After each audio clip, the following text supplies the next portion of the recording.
Bonjour à tous, dans cette vidéo nous allons nous intéresser aux trous de Young et aux interférences que ça génère. Donc le cadre il est très précis, ici on va imaginer qu'on a un écran et qu'on a deux petits trous infiniment petits, c'est pour ça que j'appelle ça des trous de Young et pas des fentes de Young, et on va avoir une source S monochromatique ici d'onde sphérique qui va venir éclairer ces deux trous. Une fois qu'on a passé ces deux trous, avec le principe de Huygens-Fresnel, on sait que la lumière va être diffusée dans toutes les directions, et donc il va y avoir un rayon qui va partir et qui va arriver jusqu'au point M, et on va également avoir un rayon ici qui va aller jusqu'au point M. Donc ce qu'on va faire, c'est qu'on va calculer la figure d'interférence que l'on voit au niveau d'un écran en fonction de la distance ici par rapport à la médiane. Je précise que la source ici, elle est sur la médiane, donc on a exactement la même distance là et là. R1' est égal à R2'. Donc quand on fait ça, on a le droit d'utiliser ce qu'on a calculé précédemment, que l'intensité qu'on va voir sur l'écran, c'est I égale 4I0 cosinus carré de pi delta sur lambda 0. I0, c'est l'intensité que l'on verrait si on n'ouvrait qu'une seule source entre les deux, hein, une seule fente, ici, un seul trou, et delta, ici, c'est la différence de chemin optique. Donc la différence de chemin optique, pour la calculer ici, on considère qu'on est dans le même milieu tout le long de l'expérience, c'est directement la différence des distances. Donc vous avez une première différence qui est entre R1' et R2', en fait elle est nulle, puisqu'on a R1' égale R2', on a cette première différence entre ça, et puis on a entre R1 ici et R2. Donc c'est surtout ça qui va apparaître, puisque R1' est égal à R2'. La différence de chemin optique, c'est donc R1 moins R2. On va calculer R1 moins R2. Donc pour cela, on prend des coordonnées cartésiennes toutes simples. Là, je me suis mis dans un plan. Alors, en fait, on pourrait rajouter la coordonnée qui est vers nous, mais elle n'a aucun intérêt, elle va disparaître dans le calcul. Alors si vous voulez, faites-le. Comme ça, vous verrez disparaître. Mais là, je ne l'ai pas mis pour simplifier un tout petit peu mes calculs. Donc vous pouvez rajouter plus y carré. Mais ici, j'ai calculé donc, la distance R1 avec le théorème de Pythagore. Donc, on a ici une distance que j'ai appelée L. Donc si on prend ce rectangle, ce triangle rectangle ici, voilà, on a donc cette longueur-là, c'est L carré, et cette longueur-là, c'est finalement A sur 2, puisqu'ici c'est A, donc ici c'est A sur 2, moins X. Donc on a X moins A sur 2, ou A sur 2 moins X, ça change, X moins A sur 2 ou A sur 2 moins X, le tout au carré, ça ne change rien.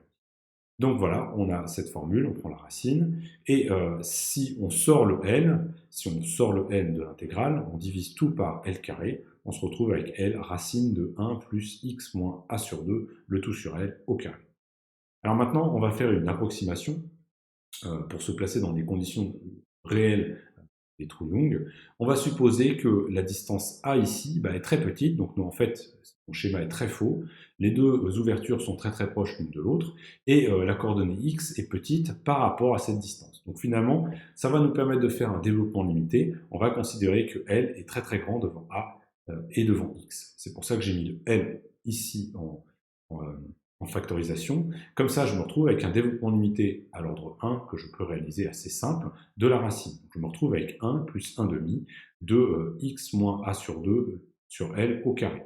Maintenant, on va développer le x moins a sur 2 au carré et simplifier par le L, et on obtient L plus x carré moins ax plus a carré sur 4, le tout divisé par 2L.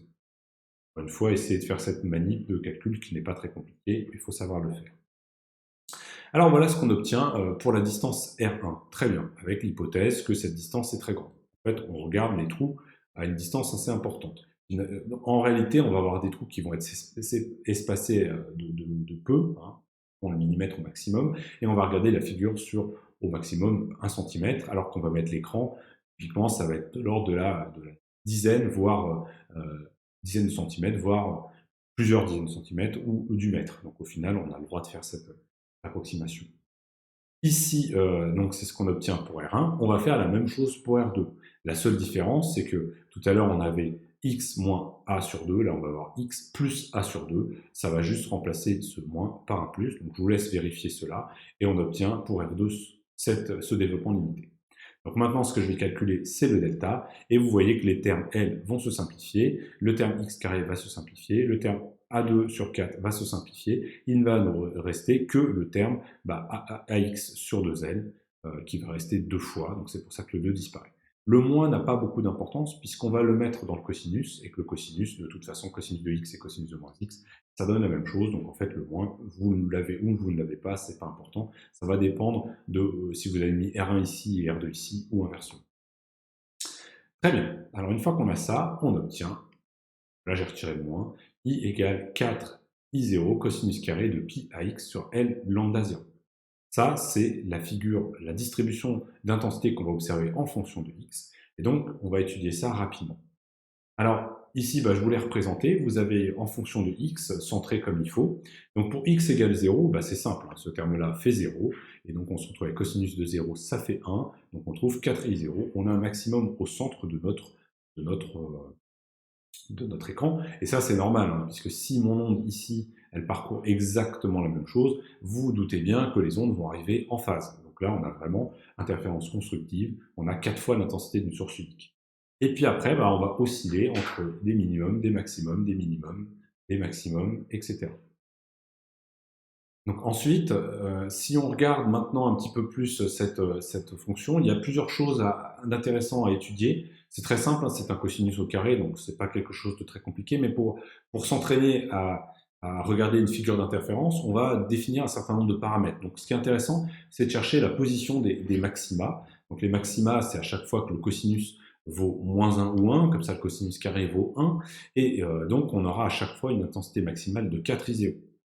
Donc si on regarde à quel moment on aura ce 4i0, on aura ce 4i0 lorsque l'argument du cosinus sera égal à p fois pi, c'est-à-dire un nombre entier de pi, p appartenant à n, et ça veut dire qu'on aura un maximum à chaque fois que x sera égal à un nombre entier de L lambda 0 sur A.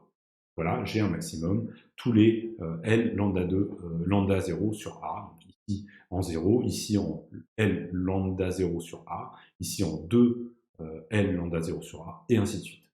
On voit que plus A est petit, finalement, plus ça va s'écarter. À l'inverse, plus L est grand, plus L est grand aussi, plus ça va s'écarter. Et ça dépend également de la longueur d'onde. On peut regarder la distance entre deux maximums, donc c'est la périodicité de notre figure d'interférence, la périodicité spatiale. C'est très simple, on voit que finalement, entre P égale 1 et P égale 2, par exemple, P égale 2 ou P égale 3, on a toujours la même distance. Cette distance, on appelle ça l'interfrange, et on la note I, elle vaut L lambda 0 sur A. Ensuite, on peut chercher la position des minimums. Alors, c'est très simple, on va les trouver entre les maximums, puisqu'on a vraiment un cosinus carré. Donc là, c'est à chaque fois que l'argument ici va être égal à P plus 1,5 pi, voilà, un nombre demi-entier de pi, un entier plus une moitié de pi, et ça nous donne x égale P plus 1,5 de L lambda 0 sur A. Chaque fois, on aura un minimum, et ce minimum, il vaut 0, puisque c'est à chaque fois qu'on aura ça, on aura un cosinus qui donnera 0. Donc, bouf, on a I égale 0. C'est vraiment à ces points-là. Une dernière chose qui va nous permettre de caractériser notre figure d'interférence, c'est le contraste. On va le calculer, donc il est défini C comme étant Imax moins Imin divisé par Imax plus Imin. Comme dans notre cas, Imin vaut 0, on se retrouve avec Imax sur Imax et on obtient un contraste maximal de 1. Le contraste ne peut pas dépasser 1, il peut être, puisque au pire on a 0 et 0 ici, enfin au mieux, pour être précis, parce que c'est ce qu'on va chercher pour voir au mieux le phénomène d'interférence.